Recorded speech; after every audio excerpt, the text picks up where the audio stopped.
Memang cukup jauh, tapi saya masih kuat.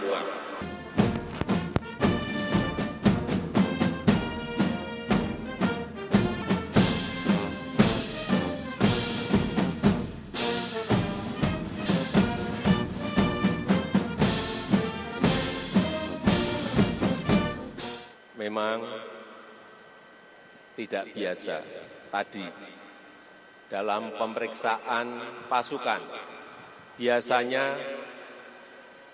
naik mobil. Tadi pemeriksaan dilakukan dengan berjalan.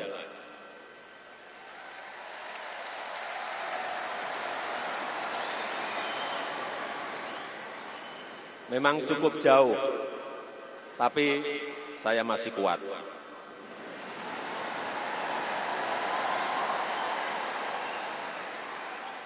Karena saya tahu rumput Stadion Gelora Bung Karno ini tidak boleh rusak. Jadi kalau memakai mobil pasti rumputnya akan rusak. Jadi sudah betul tadi.